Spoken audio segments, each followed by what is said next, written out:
Do we want to start, Becky? I think we should start. Okay.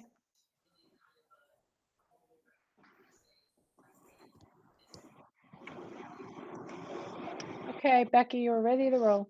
Thank you. Welcome to our February 2021 Finance Committee meeting. In accordance with an act to implement provisions necessary to the health, welfare, and safety of the citizens of Maine in response to the COVID-19 public health emergency, has enacted to read Section G11 MRSA Section 403-A, public proceedings through remote access during the declaration of a state of emergency to COVID-19 and for 30 days following the termination of that state of emergency. The Finance Committee will be held through Google Meet.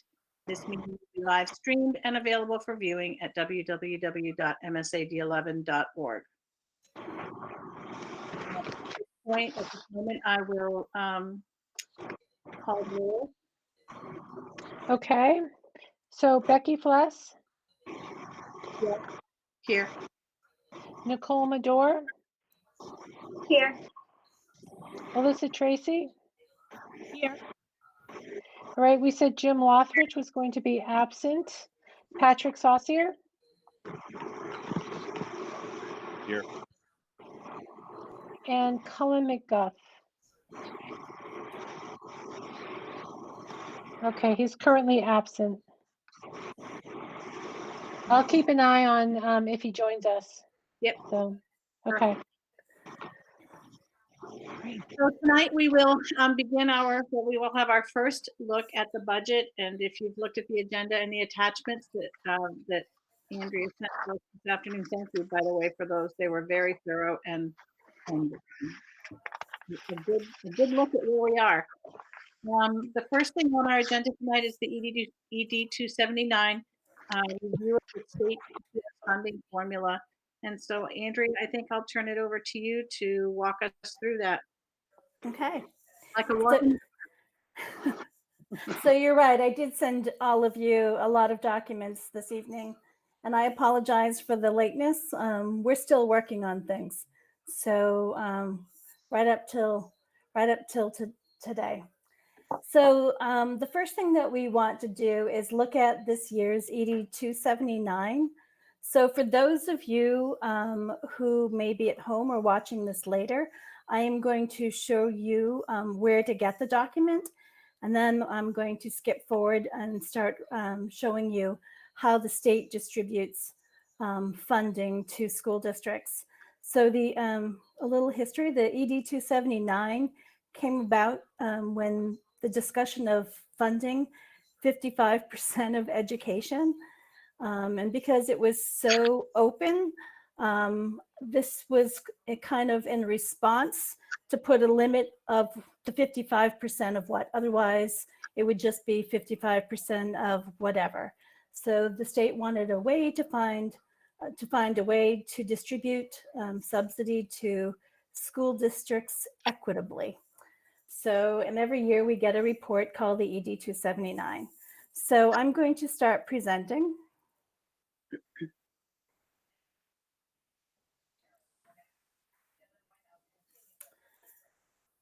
So there we go. So can you see my screen? Yes. Yes. Okay. So on the state's website is where you can find the ED279 for every school district in the state. For this year, you would choose fiscal year 2020. And as you can see, there are all the school districts listed.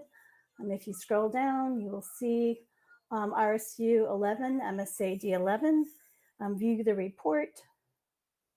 It populates, and from there, you're able to export and print the report. Mm-hmm. So I have done that for all of you. All of you should have a copy of the PDF, but for those of you who may want to scroll through the PDFs or the ED279s of other districts, you're certainly able to do so.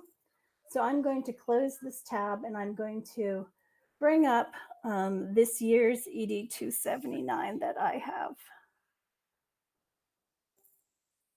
Can you see that? Pretty little, but yes. Let me see if I can make it bigger for you. Well, we're holding it in paper, so. So I have sent you copies of two ED279s. One of them is labeled, sorry about that. One of them is labeled 2122, and the date is 1/25/2021. That is the ED279 that we want to be looking at. It's actually this year's. And I just want to bring that up. So the first page of the ED279, basically it's called the Computation of Eps Rates. And the whole purpose of it is to, is to generate these two rates at the bottom of the page. One of them is an elementary rate, and this one is the secondary rate. So the way that the state goes about generating those figures is it looks at attending student counts. So attending student counts are those students who are who are physically in our buildings. It includes tuition students. It includes SAC. The state does two counts during, or actually now one count during the year. They did the count from 2019 and from 2020, and then they average the count. And Andrea, SAC is state agency client students, Yes. right? Okay. Those are students who are wards of the state who are coming to school in our district. So yes. So the first section is basically just the attending student counts from this year and last year averaged. Section B is the staff positions. So the way that the state figures the staff positions, you'll notice that pre-K to 5 and 1 to 5 and 6 to 8, they all have a ratio. So if you would take the number of pre-K to K students and you would divide by 15, it would say that we would be allowed 14.13 positions for pre-K to 5 students. The same thing with, grades 1 to 5, the ratio is 16 to 1, so there would be 43.5 teachers allowed. For 6 to 8, the ratio is 17 to 1 for a total of 25 staff members, teacher members. Teachers in the staff positions does not include special ed staff. We're talking about regular staff only. And then the same thing for 9 to 12. So the ratio is 16 to 1. If you took and you divided the number of students, 637 by 16, it would be a total of 39.84 staff members. The total EPS adds each of those figures together, and then it compares it to the actual staff numbers that we have. So the state is saying for all of the students that we currently have in the district, we should have a total of 122.48 staff members or teachers, regular teacher staff members. We currently have 132. So when that happens, what the state does is reduce the percentage of EPS. So if you would divide 122.48 by 132, you would get a percentage of 0.93. So the state is going to use this to multiply by the salaries in their matrix. So the state has a matrix that it uses for staff, and it's based on salary rates for Portland in the southern part of the state. What the state goes and it uses a report that I submit in October of all of our staff members. It asks how many years of experience, whether they have a BA or an MA or a CAS, and it plots them in this matrix. And then it adds up all of these staff members. And by these staff members, I mean the 132 staff members. So what it does is it multiplies the 0.93 times the total of those staff members, and that's the adjusted EPS salary. It then divides that by elementary and secondary based on the percentage. I'm not going to go through each of these. I think you get the idea of how they do that. If anybody has any questions, feel free to interrupt or to ask as we're going along. So this is the total, actually not. These are the totals for all of our staff positions included in their EPS model. So there are teachers, there are guidance, which includes social workers, librarians. In this position, it is librarians and not library ed techs. Health, which is nurses. Education ed techs, those are regular ed techs. Library techs, those would be the library aides for the elementary. Clerical are the administrative assistants. And school admin are the principals and the assistant principals, as well as the athletic director. So those are all of the figures in those two columns. Section C is computation of benefits. Basically, it takes these percentage and it adds up. So for one, it includes teachers, guidance, library, and health. It adds the salaries from teachers, guidance, library, and health. It multiplies it by 19%, and that is the amount. That is this amount. And it plops it into this column. So these are the two columns that we're looking at going down, elementary and secondary. And it does the same thing with secondary salaries. To ed techs and library ed techs and so forth for each of the 4 categories here in computation of benefits. Under D, other support per pupil costs. Oops, sorry. It has a daily rate, or actually it's a half-day rate of $46 for pre-K to 8 and a daily cost for 9 to 12.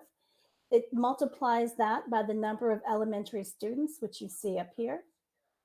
And over in the elementary column is 46 times 1,333. Does the same thing for secondary. Supplies and equipment, professional development, instructional leadership support rather, co and extracurricular student, system administration support, operations of maintenance. So it takes the figures from up above, the student figures from above, it multiplies it by these multipliers, and then it sticks the amount in these columns.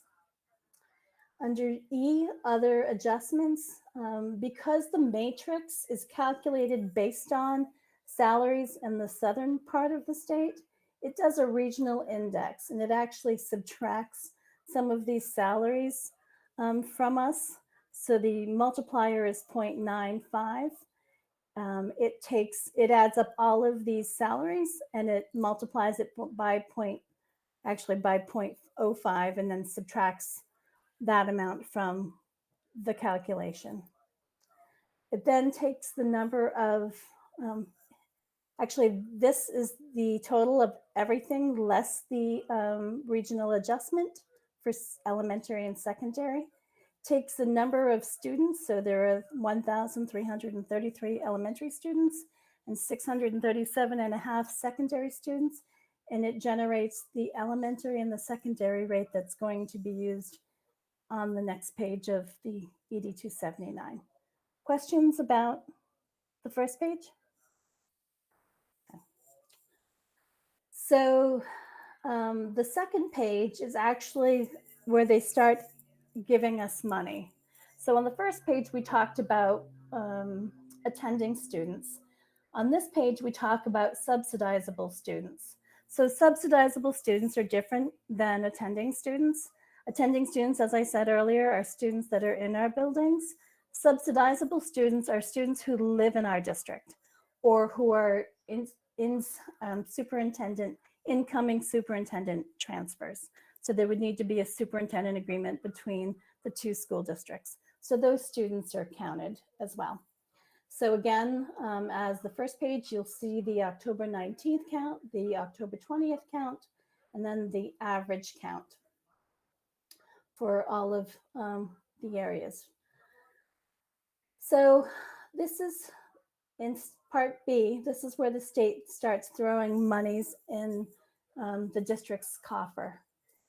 So it takes the number of average pre-K to students, and whenever we talk about pre-K to K, the state only uses the current year. It does not average. So that is why we're seeing 63 as opposed to 78. And it multiplies it by the elementary tuition rate that we calculated at the bottom of page 1. So this is the amount that is thrown into the district's bucket, so to speak. K to 8 pupils, as you can see above, 1,257.5. Again, the elementary rate. If you multiply the 2, you get the 9 million, and so on and so forth. Number 4 is adult ed courses at 0.1. These are students who are in the district who are serviced by adult ed. They're the students that are reported on the EFM 39A and 39B that our athletic adult education director submits to the state. So currently, I think there is, I remember what the total was.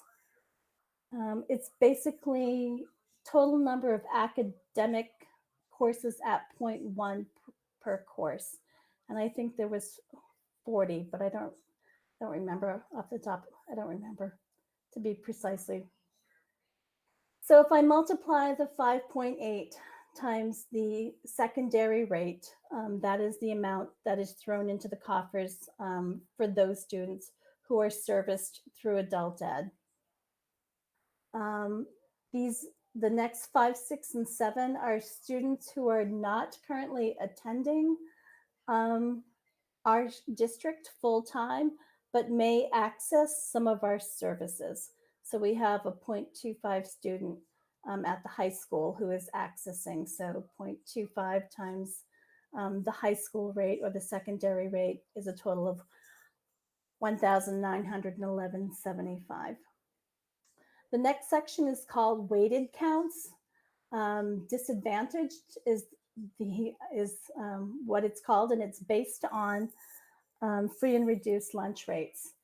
So the way that the free and reduced lunch rates are calculated, basically you need to take the kindergarten or the kindergarten and pre-K and add the average of the K to 8, and then divide that by the number of students who are identified in pre-K to K and K to 8. So that would equal the 0.4201. Because it's so hard to get students to return free and reduced applications at the high school or secondary level, the state uses the same rate for secondary as it does for elementary. So 0.4201, that times the number of students, times the weight, times the elementary and the secondary, and this is what is thrown into the bucket, so to speak. English language learners, those are students who are in our district whose primary language is not English. Currently, we have 6 K to 8 and 3 9 to 12. The EPS rate that they use is 0.7. I don't know how they calculate that, but at those rates, this is the amount that's tossed in. Targeted funds. Targeted funds are funds that the state gives the district for certain resources. So the first one is student assessments. It's basically just a student count, pre-KK, elementary and secondary times their EPS targeted amount. Again, the calculation follows over. Technology resources, again, the students. The elementary EPS targeted amount is 113. The secondary is 340. Again, the calculation. The state also gives additional monies for for girls pre-K to grade 2 for those lower class sizes. And you can see this calculation in lines 7 and 8. 9, 10, 11. A few years ago, the state started giving additional monies for disadvantaged students. And you can see those counts, those student counts and the carry through. We, in item D, there are 2 isolated small school adjustments. Those are for adjustments for school districts that may be isolated like an island. So there's additional monies thrown in. So if you were to add all of the money in this column, we're at $16,234,355.40. I wish we were done there, but we're not. So page 3 or section 3 of the ED279 is what's called the other allocation. It includes gifted and talented special ed and transportation. The gifted and talented allocation is based on prior year expenditures with a 1.8% inflation rate. So if you did the math, this is the amount that they're adding into our, they continue to add in our budget. The special education EPS allocation is a 7-step process, and I'm not going to go through the entire thing. I will give you just a brief overview, but basically the state takes prevalence rates into account. So for the first 15% of students who are identified as special ed, those students are given, it's called a special ed EPS rate. And the way the state calculates that is it takes all of the number of our students, elementary and secondary, and it uses those 2 rates that we calculated on page 1. And then it divides by the total number of students. So then it comes up with a SPED EPS rate. So it takes that rate and it multiplies the first 15% of those students at 1.5%. Any students above that 15%, they are only, the additional is only, the only amount that they get is 0.38 of that SPED amount. So so for those districts whose SPED rate is, or prevalence rate is over 15, there's a huge reduction in the amount the state gives you.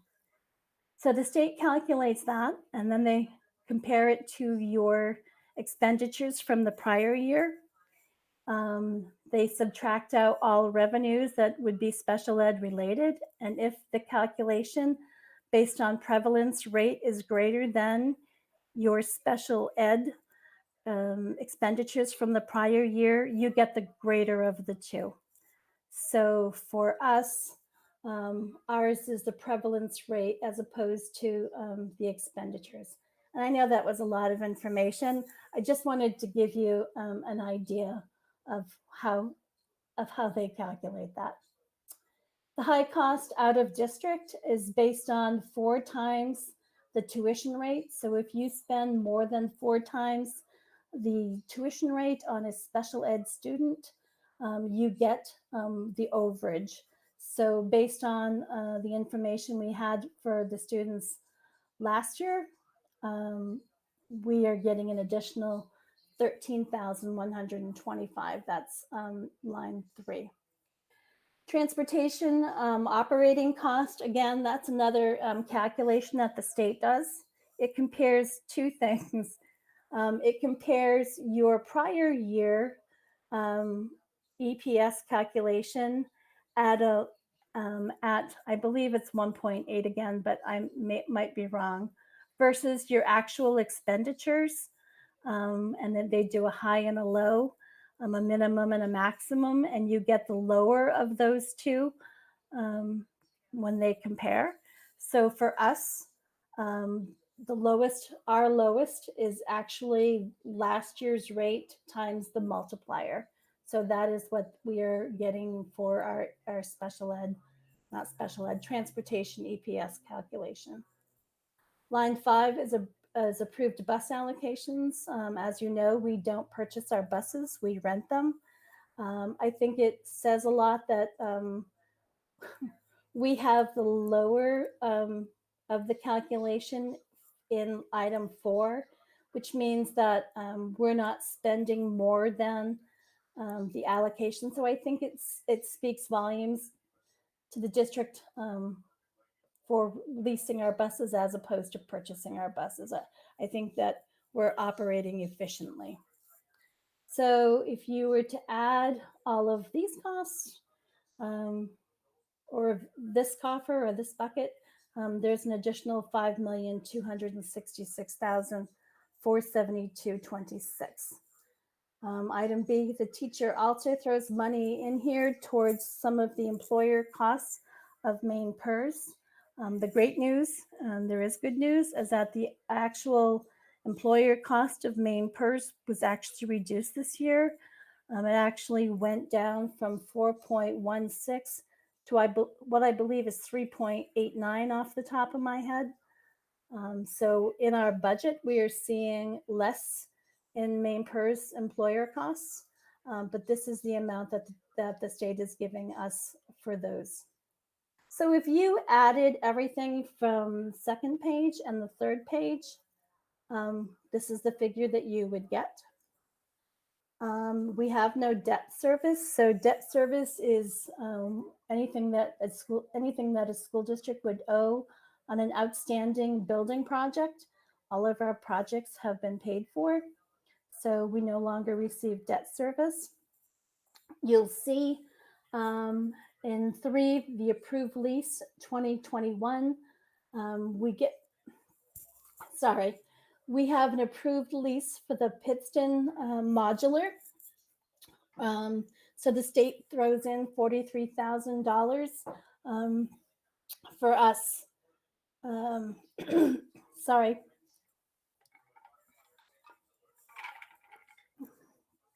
For that application every year. So every year we need to apply for the approved lease purchase.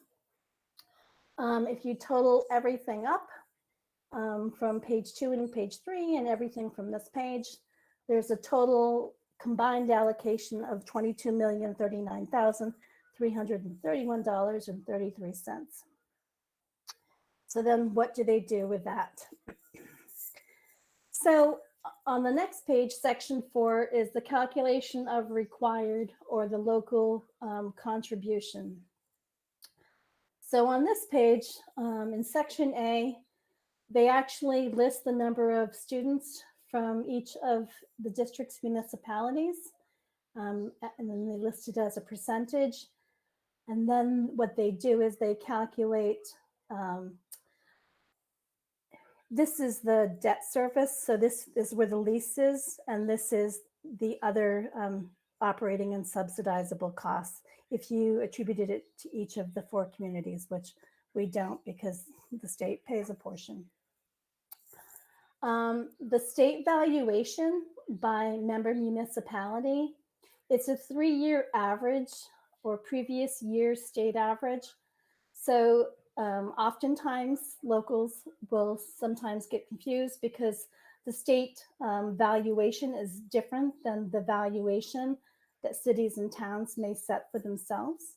But for the purpose of the Ed279, the state uses their calculation. So if you went on the state website to Maine State Revenue, you'd be able to see the valuation for each of our towns. And it goes back for ages. So this is not the previous year state valuation. What you see here is a 3-year average for us. And this is 7.9 is what the state has set the mill rate at. Basically, they back into that mill rate based on the amount of available money they have. So if you took the valuation from each of the towns and multiplied it by if you took the valuation amount divided by 1,000 and then multiplied by the mill expectation, you would get the total municipal allocation per valuation times mill rate. So this is what we call the local foundation. This is the amount, the $7,505,000. That's the amount that the schools, that each of the towns is required to spend in order for us to receive the state's portion of subsidy. So below, what they're trying to figure out here on page 3 is whether or not we're a minimum receiver. So for some towns, they're able to generate their entire budget from just their valuation. So they would be a minimum receiver, and they would only receive a minimum as set by the state. They would not get everything in this calculation because they're able to generate enough revenue from their valuation from their property taxes to not qualify for full state subsidy. So you see for us, the lesser for us is the required local contribution by municipality, and that is the amount that the 4 towns would pay to get that state subsidy. And what you see over here, if you subtracted the local municipal portion from the total allocation, you would get the amount of state subsidy. So after they calculate their portion and your portion, or the total and their portion and our portion and their portion, they do a number of adjustments. So we don't qualify for most of these adjustments. The adjustment that we do qualify for, however, is the main care seed private.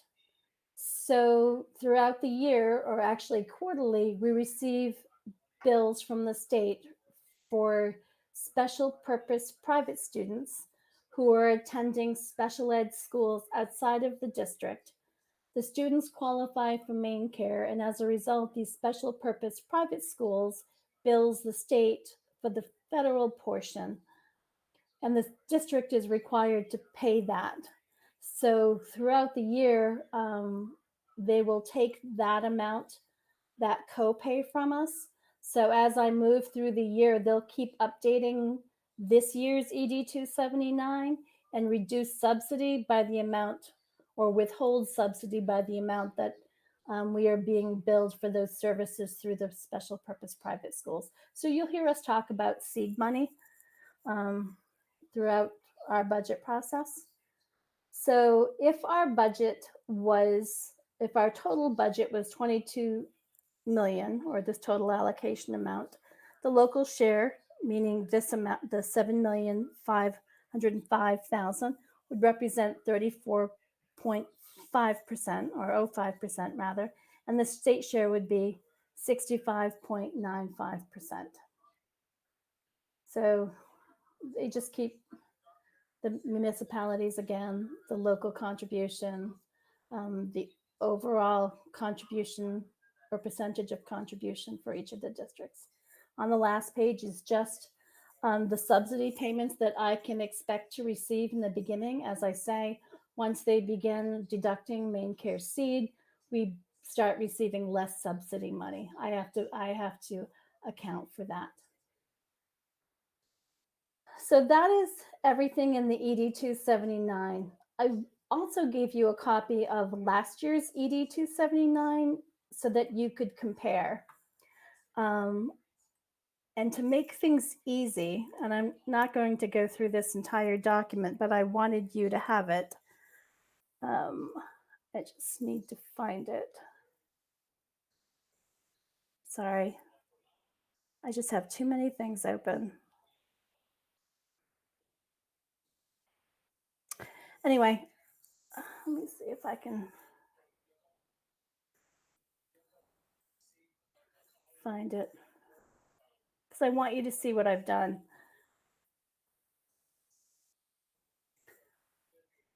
So one of the documents that I have sent you is called the ED279 Comparison.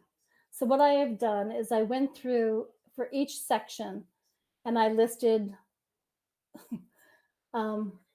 what it was for this year and what it's going to be for next year and the change. So for attending pupils in section 1 on the first page, you can see where we have 17 fewer pre-K to K students.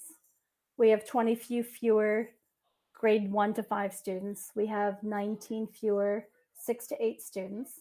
We have 16 additional 9 to 12 students, and for a total overall decrease of 44 students. I then went through the staff positions, everything you see on page 1, and everything that you see in every section of the ED279, so it would make it easy for you to compare. One of the things I want to bring to your attention is the valuation. So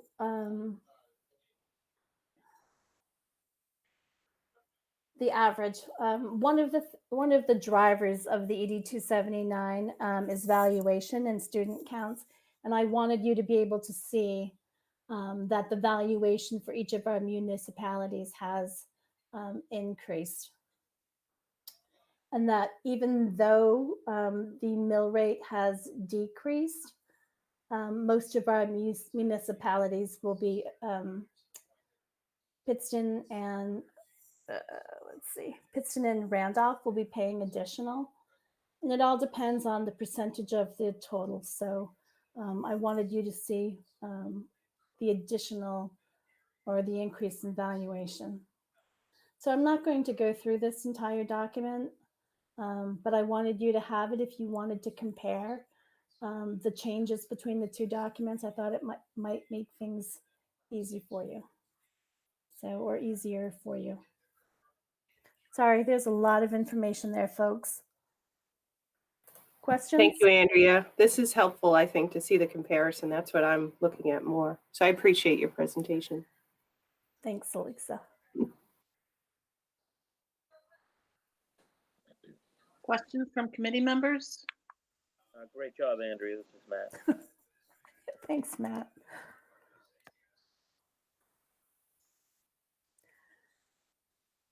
Okay, Pat, do you want to take it from there, or do you want me to just keep plowing through?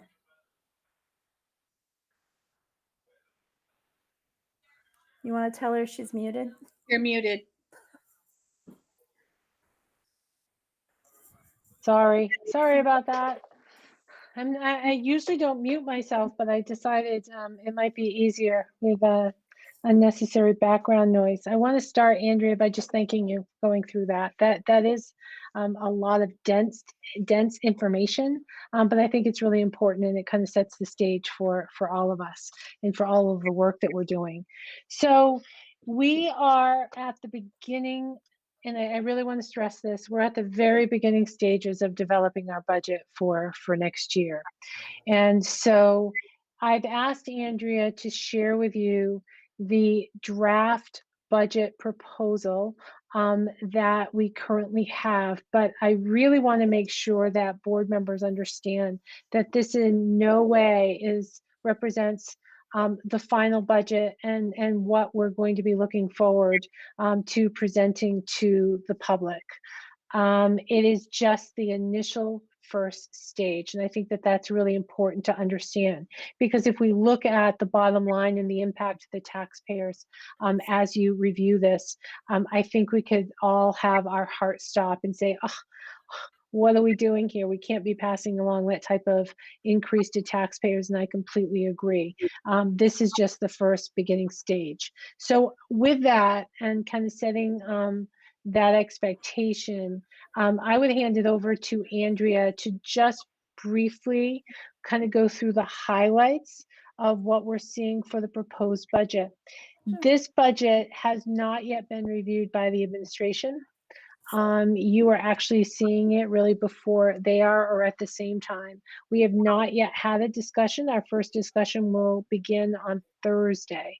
So again, there's a lot of work that needs to happen before we're in a position of really truly bringing forward a recommended budget to you. So Andrea. Okay.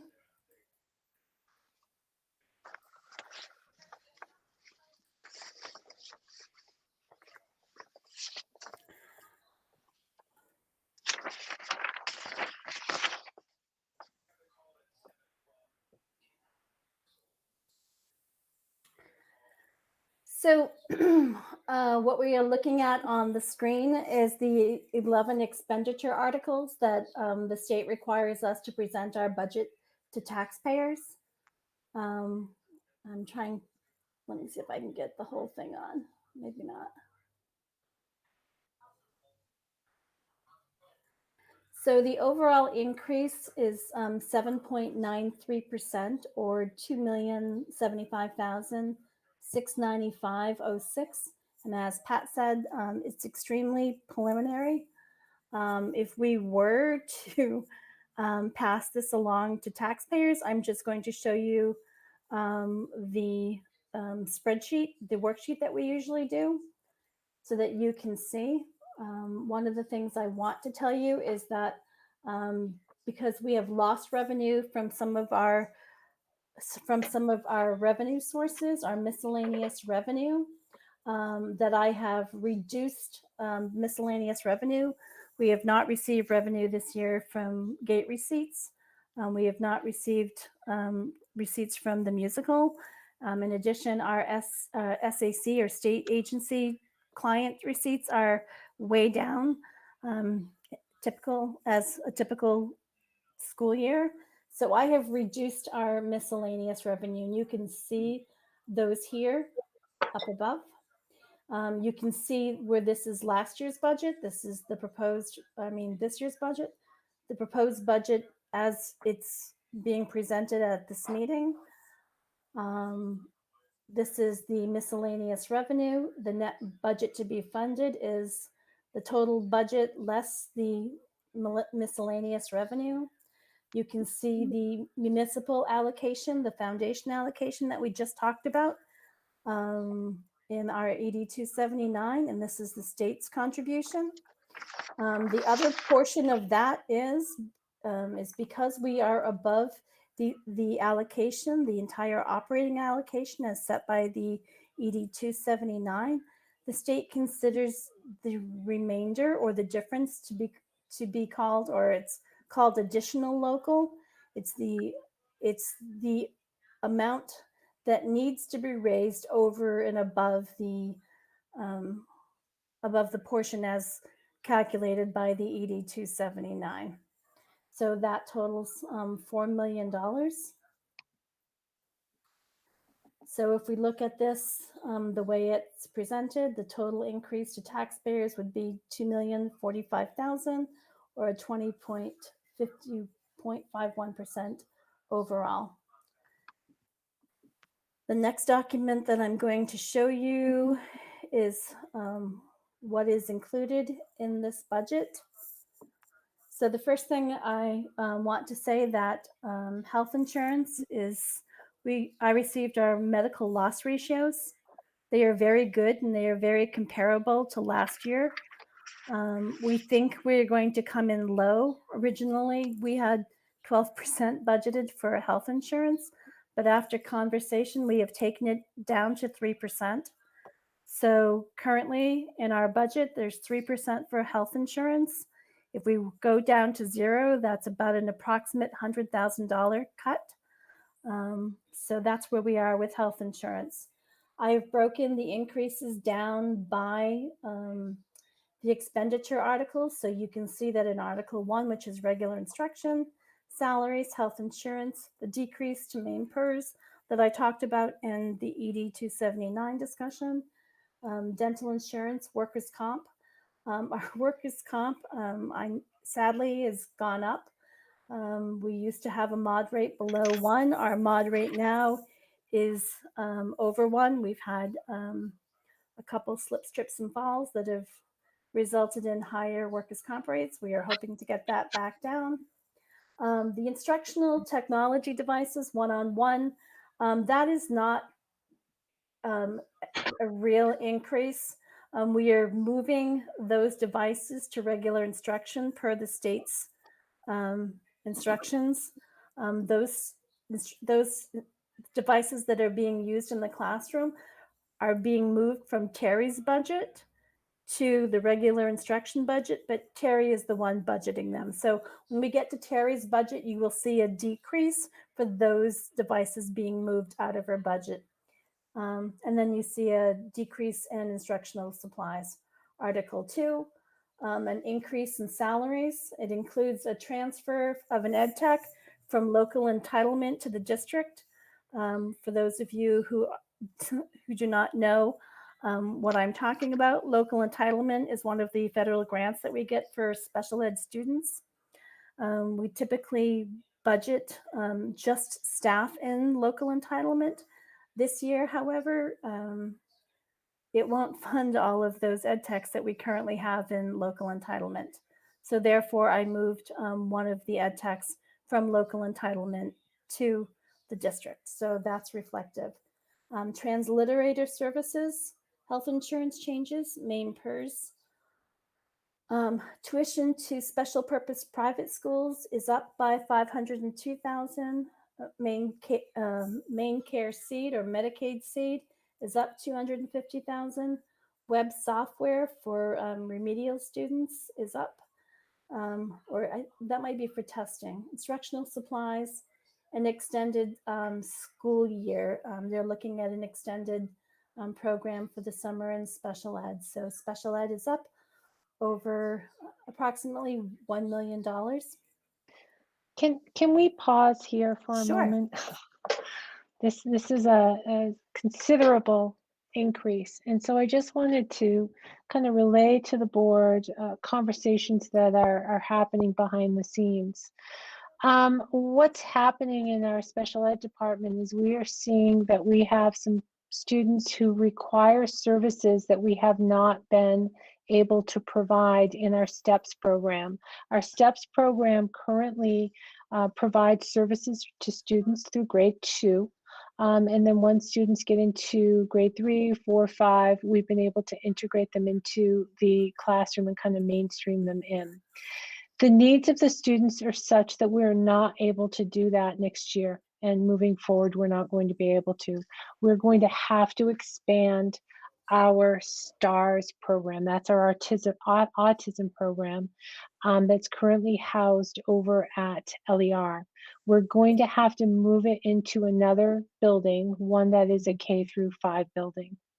If we do that, which I propose that we absolutely need to, then some of these numbers that you see in tuition and that you see in seed and you'll subsequently see in transportation can be reduced.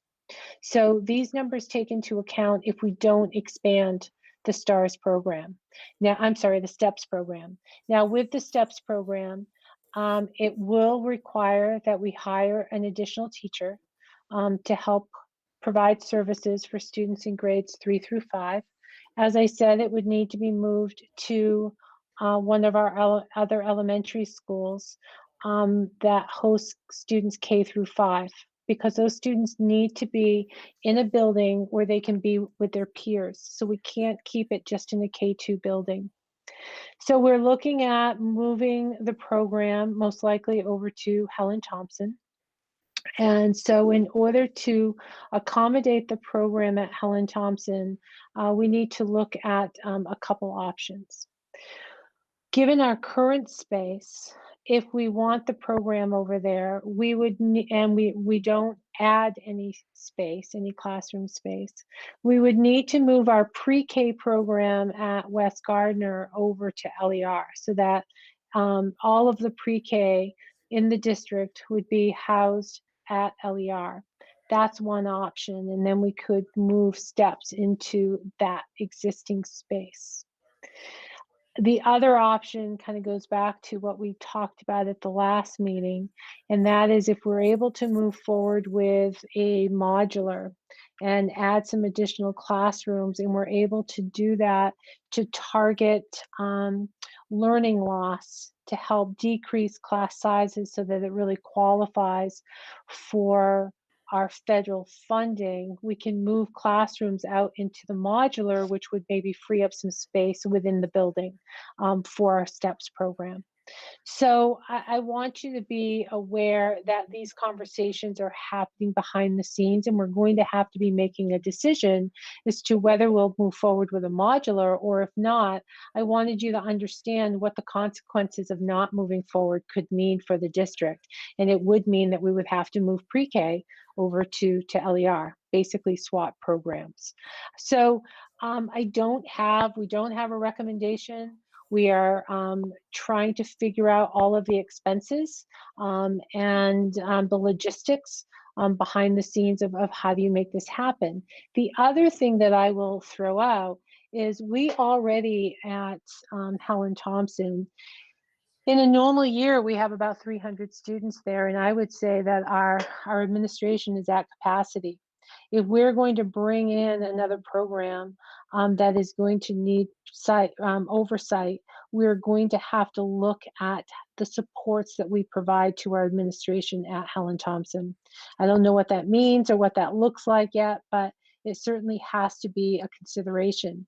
As I look at the comparisons of supports from the high school to the middle school to the other elementary schools based upon enrollment and needs, then Helen Thompson is really in a position where it does not have all the supports that is necessary for it to really thrive. So that will be another part of the conversation that you'll hear more about. But special ed is really going to be driving some changes over at the Helen Thompson School. And whatever we decide there, however we proceed, there will hopefully be a direct impact which will reduce significantly the amount of money that we currently are seeing in the proposed budget under special education.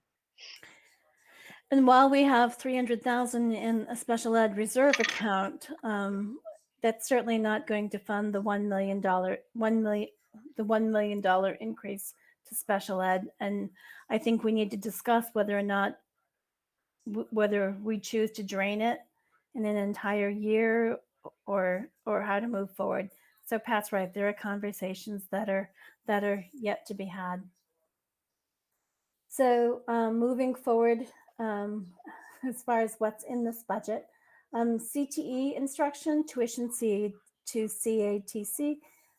Currently, the district does not pay for tuition students to CATC. We stopped doing that a number of years ago. And while there has been discussion about picking up a portion of the tuition to CATC, Pat has informed me that that is not going to happen, at least for the FY22 budget year. So that's good news. Other instruction includes extracurricular and co-curricular. So you see a small increase in salaries and a reduction in athletic supplies. And the reason that you see such a reduction in athletic supplies is in this year's budget, there were several supplies that were purchased for the new turf field. And again, they're not included in next year's budget. So there were specific nets and things that needed to be specific to the new turf field. So we can take a reduction there. Student and staff support includes a lot of different areas. It includes library, it includes guidance, it includes technology as well as curriculum. So the overall increase to salaries is $51,000. The decreases in health insurance is $14,000. Main PERS, again, a decrease because of the change. Workers' compensation, we discussed the increase. There's almost $70,000 in software license agreements for curriculum, as well as $27,000 in curriculum supplies. Above, I talked about a transfer of devices from Terry's budget to regular instruction, and then I said that you would see a decrease, and that is where this $155,133 is coming from. Instructional technology software, there's an increase of $40,000 and change, and part of that is the licenses that we purchased and the CRF grants. They need to be renewed for next year, and they're in Terry's budget. So that is the increase in instructional software. And you'll also see an increase in or a shift in curriculum conferences in the amount of $15,000. System administration includes the board and the superintendent's office, as well as the business office.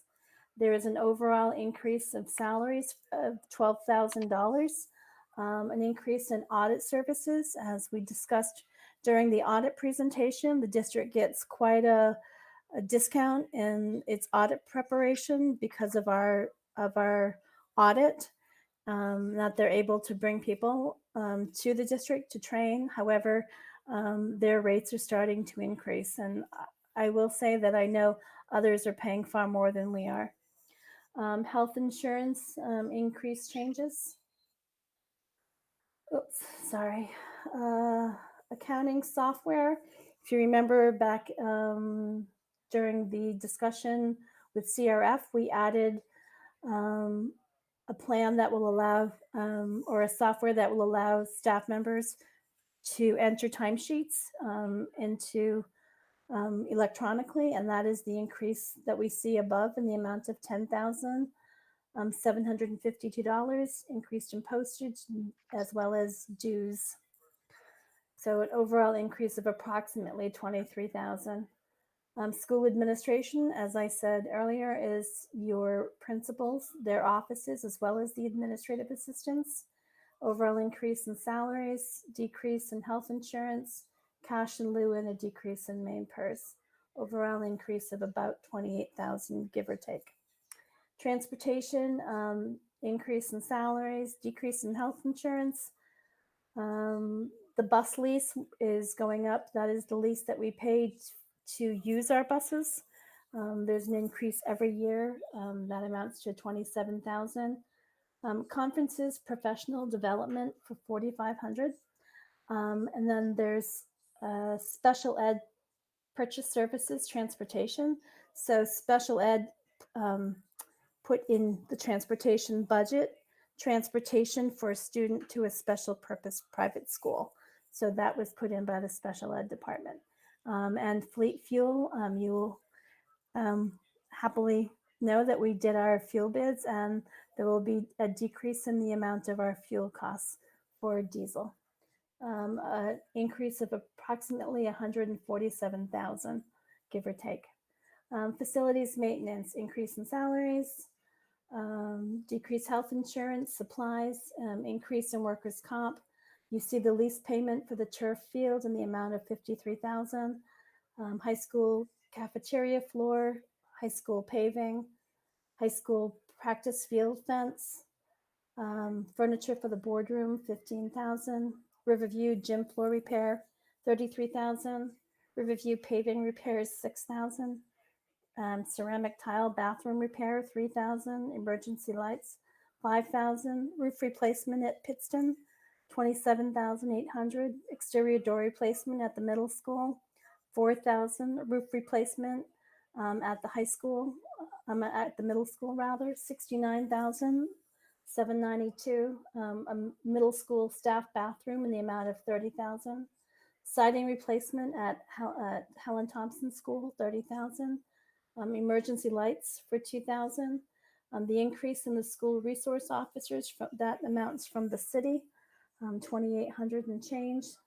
And then DOT permit classes.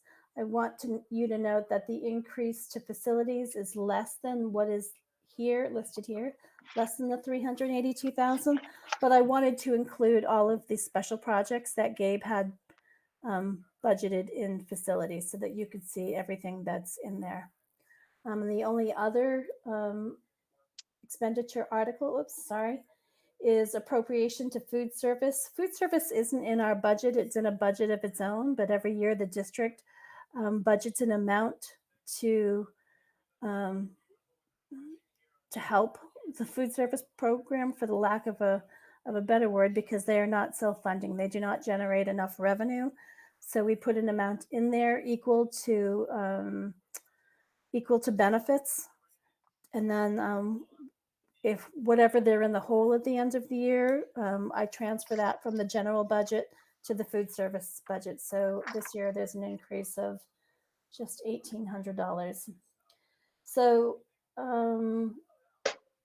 total increase, give or take, it's not one for one with the document that I gave you, but I wanted to make sure we captured everything. So the salaries for everybody, it's 497,000, increase in health insurance, increase in workers' comp, decrease in main PERS, and total increase to the bus lease. So these are things that we have to do because we're required by contract. So there's 582,000 that we're responsible for, as well as some other things that are in the budget, such as leases, copier leases, as well as the turf lease. So those are things that, regardless, we are going to be required to pay. Questions? I know I went through it fast, and there's a lot here. Andrea, for anyone in the public who would like to access these documents and view them, where would you direct them to go to find them? So tomorrow I will give them to Terry to put on the website for us, and I will be happy to share them. Okay. Thank you. You're welcome. So that was a lot of information. Any questions, concerns, thoughts by board members?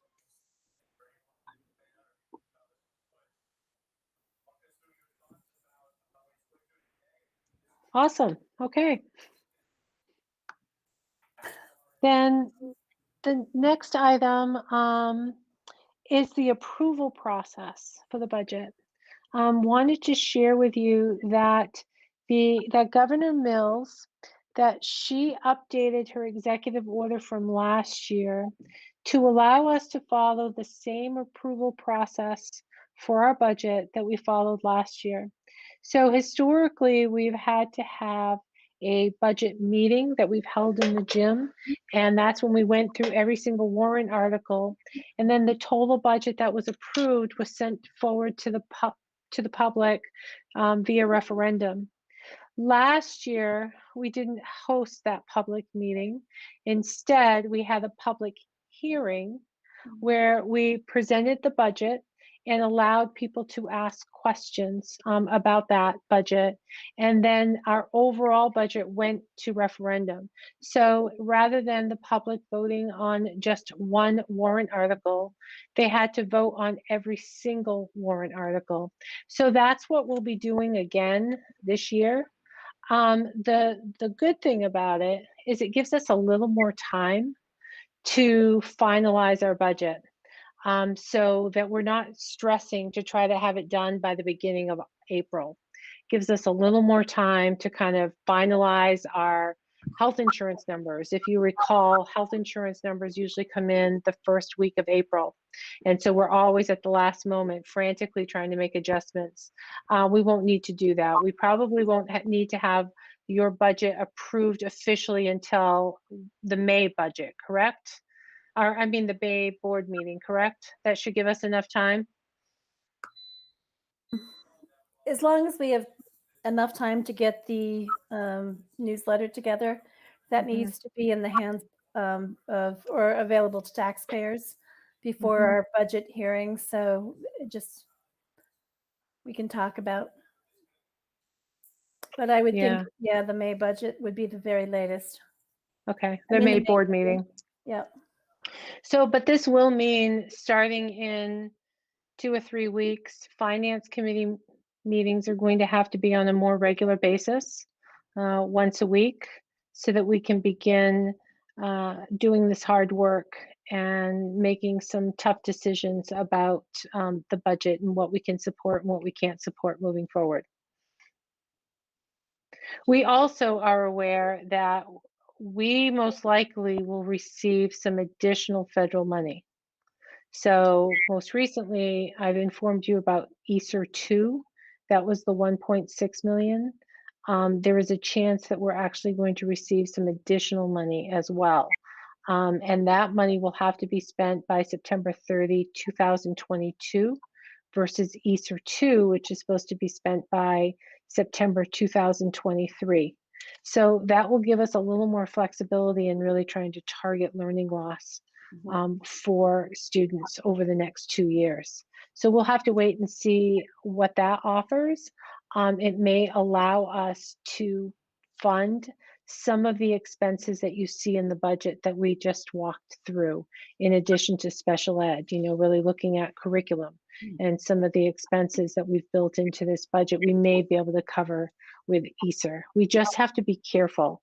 We have to be careful that we don't set ourselves up that in 2-3 years when ESER is gone, we all of a sudden have a cliff because everything that we built into those federal monies now have to be rebuilt into the budget. So it's a delicate balancing act.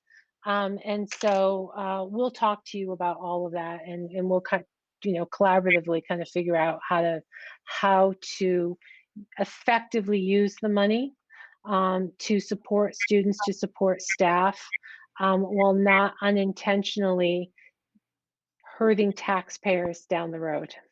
And you also want to be careful about what you push into ESER, because what you don't want to do is undermine your funding allocation from the state. You don't want to push in things that you would otherwise receive reimbursement from the state. So yes, it's absolutely a delicate balance.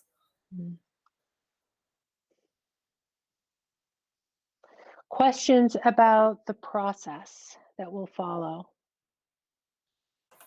Just to clarify, I pulled out my handy dandy schedule that Andrea provided us for the dates.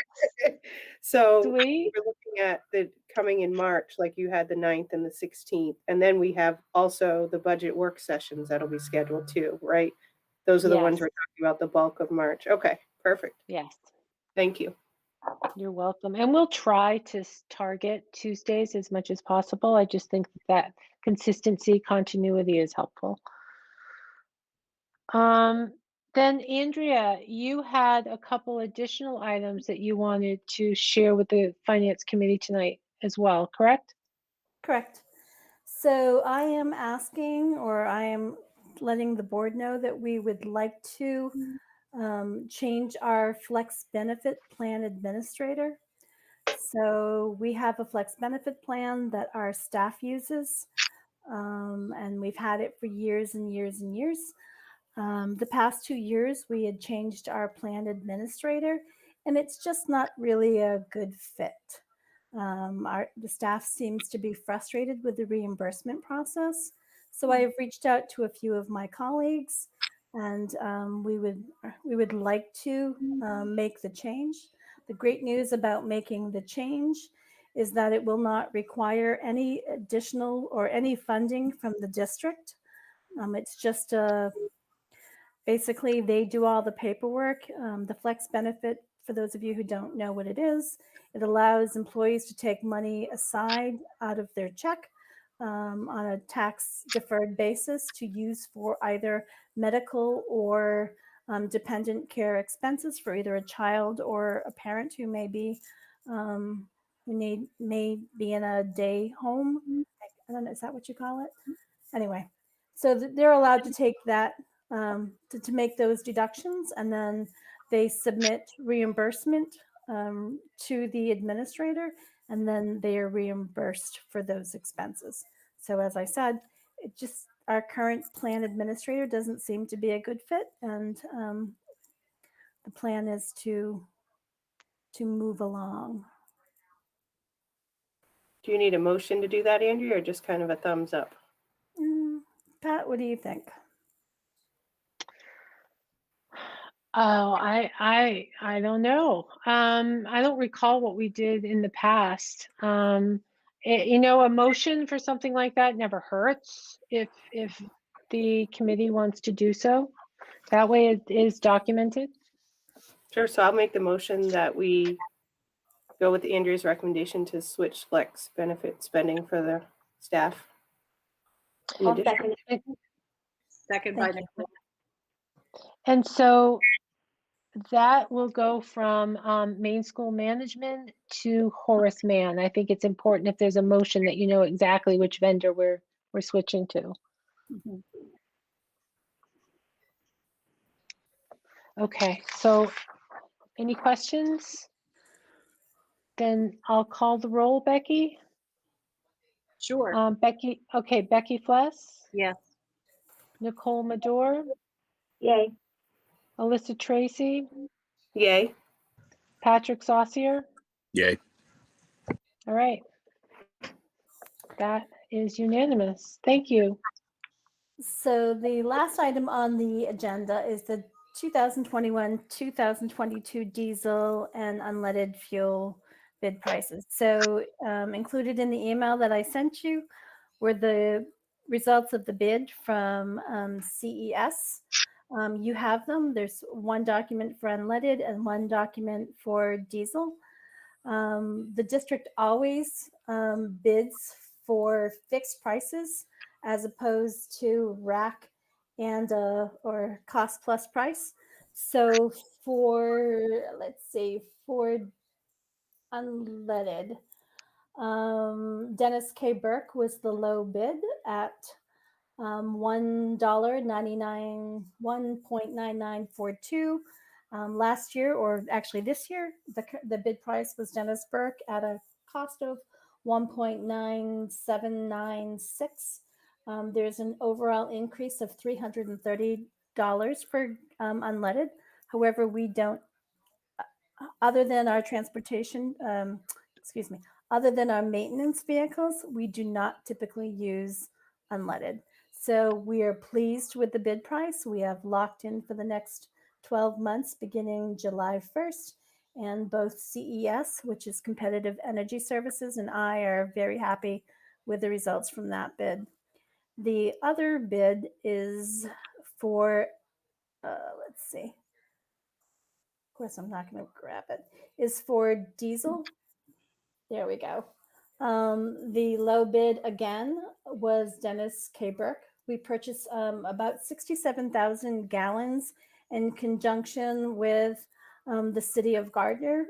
These are gallons purchased by the fuel depot that we run and manage. So for those of you who aren't aware, we're in a collaboration with the city of Gardner where we run the fuel depot. We buy the fuel and we expense out the city's fuel monthly. So when I talk about the fuel depot, that's what we're talking about. Going back to the fuel bid, I'm sorry. The low price was Dennis K. Burke at 1.9680 gallons. So this year our price was $2.1232. So an overall savings of $10,000. So we were happy to receive such good bids, and such a turbulent things seem to be starting to rock and roll as far as unleaded and diesel prices. So we were very happy, and we wanted to let you know. That's great news. Thank you, Andrea. Perfect. Good work. Any questions or comments from board members? All right then. Future agenda items. Budget. Proposed budget. Do we even need to ask? Yeah, proposed budget. I would ask if you guys, if members have the time to really comb through the documents. There'll be a lot of documents. They'll change fairly regularly, probably hourly some days. So if we can just really make sure that we're reading them, and if you have questions, come back to the meetings and let's ask them. But being up to speed and keeping up with all the changes was really important. So that's all I would ask. Anything else? Not from us. Well, we're going to end in record time. It's not even 7 o'clock. Okay, then. Everyone have a great evening. Thank you for coming. Thank you. Be Thank well. you. Good to see you all.